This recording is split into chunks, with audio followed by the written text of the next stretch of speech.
e a graciosidade de Deus. Sola fide, somente a fé. E aí é o princípio da justificação.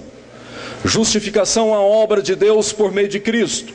É um ato jurídico, no qual alguém substitui o outro e assume a pena do outro, e esse outro se torna inocentado.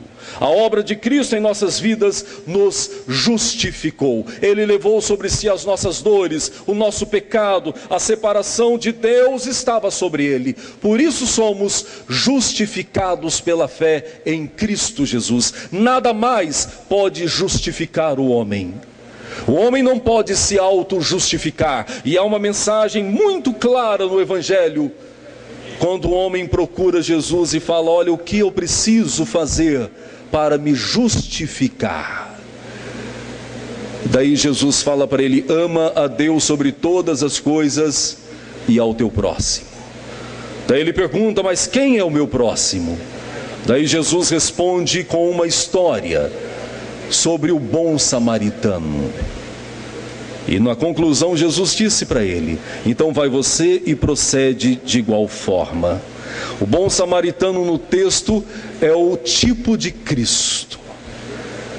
Havia uma impossibilidade muito grande do judeu socorrer um samaritano, muito grande. Era impossível isso. Então a resposta de Jesus para aquele doutor da lei foi a seguinte: você não pode se justificar. Sola gratia. Ninguém pode cooperar para a salvação. Às vezes nós falamos por expressão: eu estou lutando pela salvação, estou lutando para ser salvo. Não, a salvação é pela graça. Por isso o apóstolo Paulo em Efésios nos ensina de forma muito bem clara: vocês estavam mortos em vossos delitos e pecados, mas Deus derramou graça abundante sobre as vossas vidas. Pela graça sois salvos, e isto não vem de vós, é dom de Deus. Não é pelo mérito humano. Nós enganamos quando pensamos que quando fazemos o bem nós seremos salvos. Não. A salvação foi dada, é um presente de Deus. Mas onde ficam as boas obras? A Bíblia ensina: vocês foram salvos para as boas obras. E que boas obras são essas? São tudo aquilo que nós fazemos que glorifica ao Senhor, que bendiz ao Senhor. É tudo aquilo que é orientado pela palavra, pelo Espírito Santo, e que produz unicamente a glorificação de Deus. Os dois solas que foram inseridos posteriormente, solos Christus e soli Deo glória, somente a Cristo e somente a Deus toda a glória. Solos Christus, que nenhuma autoridade na face da terra se equipara a Cristo Jesus. Naquela época os papas eram supremacia no meio da humanidade. Eles determinavam tudo, sistema político, arte, todas as áreas, e colocavam-se como substitutos de Deus, substitutos de Cristo na face da terra. Lutero foi levado à dieta de Worms, 1521. E lá ele tinha que negar toda a pregação dele, tinha que negar as suas teses, tinha que abandonar tudo o que ele havia defendido. Ele tinha a chance de ser perdoado. E ele levantou e disse: se estiver alguém aqui presente que possa combater os meus argumentos, que possa combater as minhas teses, usando a palavra de Deus, eu ouvirei, e se eu estiver errado, eu me calarei. Ninguém pôde se levantar. Naquele mesmo dia ele falou: então eu não posso negar a minha consciência.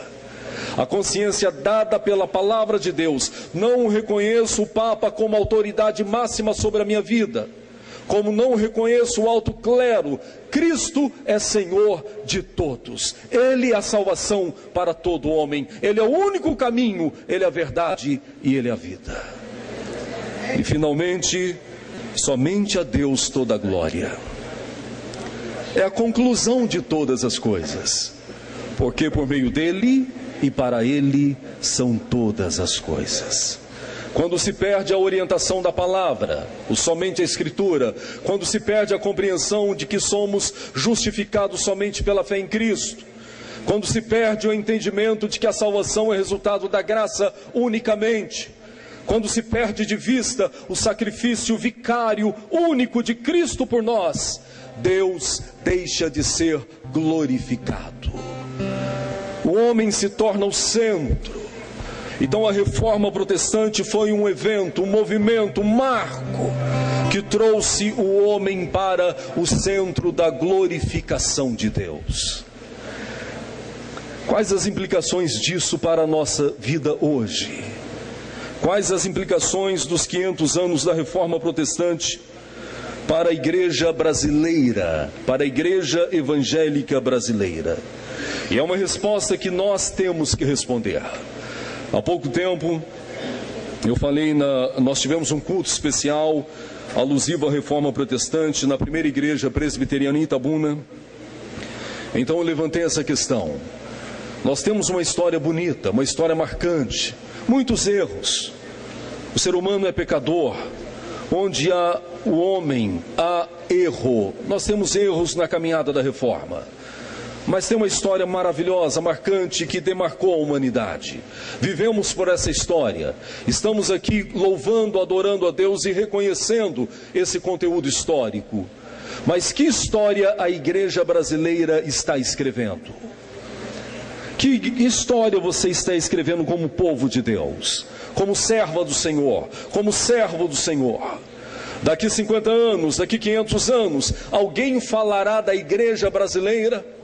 Alguém falará de você como sendo um precursor do Evangelho, como sendo alguém que não negocia a graça, que não negocia a misericórdia, como sendo alguém que não vende as bênçãos de Deus? Alguém lembrará de alguém que amou o outro, que sustentou o pobre, que abraçou o carente, que atendeu às injustiças da sociedade? A igreja está na face da terra para amenizar o sofrimento da humanidade. E nós não podemos negar essa missão que Deus nos deu de forma tão amorosa e que Deus requer que nós assumamos. Nós vivemos uma época complicada do Evangelho. Igreja que se diz protestante, mas não protesta mais. Não protesta contra a injustiça, não protesta contra a miséria do povo, não protesta contra o pecado, não protesta contra a corrupção. Estamos quietos dentro das nossas paredes. O Evangelho nos leva a protestar contra tudo aquilo que fere a imagem e a semelhança de Deus, que é o homem. Esta é a palavra de Deus. Dizemos que somos reformados, mas muitas vezes vivemos o Evangelho deformado. Uma pregação deformada da palavra de Deus, uma interpretação própria da palavra de Deus. Falamos que conhecemos o Deus soberano, mas muitas vezes a igreja está vendendo tudo aquilo que Deus tem dado de graça. Então vende as bênçãos, vende cura. Se você quer ser abençoado, dê dinheiro. Se você quer cura, dê dinheiro. Se você quer um casamento abençoado, pague por isso. Tudo isso é graça de Deus. E mesmo que fosse comprado, nós não teríamos dinheiro para pagar. A igreja brasileira não tem muito que se alegrar nesse dia. A igreja brasileira tem que pedir clemência a Deus. Uma pessoa essa semana me disse: então, pastor, nós estamos precisando de uma nova reforma? Eu disse: não. Como que vai reformar? A igreja, desde o cisma de 2016, ela vive dividindo. Já analisaram isso? A igreja protestante só se divide. E aí Jesus Cristo tem uma mensagem clara para todos nós, dizendo: olha, o reino dividido não subsiste. Do século XVI para cá, a igreja só se divide. Daí alguém pode dizer: pastor, mas a gente vê toda a análise social e chegaram a uma conclusão que o movimento evangélico nunca foi tão grande no Brasil como está hoje. Mas por que o Brasil está pior então? Se o povo evangélico cresceu tanto, se a igreja tem crescido tanto, por que o Brasil só piora? Então está na hora da igreja parar e falar: eu estou sendo relevante no lugar onde eu estou inserido?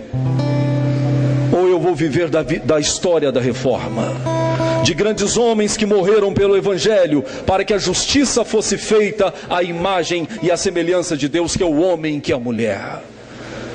Levar o Evangelho é levar liberdade, libertação aos cativos, transformação de vidas.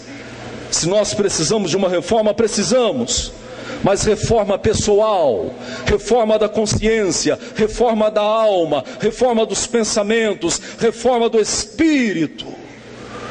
É disso que a igreja atual precisa. E Romanos nos ensina sobre isso. O apóstolo Paulo em Romanos nos ensina: não vos conformeis com este século, mas transformai-vos. Transformai a vossa mente, o seu interior, o seu coração, as suas ações. Esta é a reforma que eu preciso. A reforma precisa começar em mim, para que daqui a 500 anos, se Jesus não voltar, nós possamos ter motivos de alegria para comemorar lá então os 1000 anos de reforma protestante. Se Jesus voltar, nós comemoraremos com ele. O lema da reforma protestante, um dos lemas é: igreja reformada, sempre reformando. Qual o sentido disso? O sentido não é de alguém que se divide, de cisma, nada disso. O sentido é que aqueles que são reformados, eles não se esquecem de tudo aquilo que causou a reforma. Que nós vivamos pela palavra de Deus. Grandes homens